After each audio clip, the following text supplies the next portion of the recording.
wetu kakhonguye umahamba.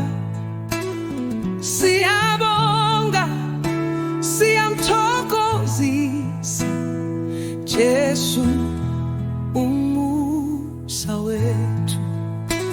Sithokozisa izibusiso zakhe, usenze sibe phakade. Akaphenduli, uyahamba Jesu umusa wethu. Thixo wethu siyavuma, sihamba ngezandla zakhe.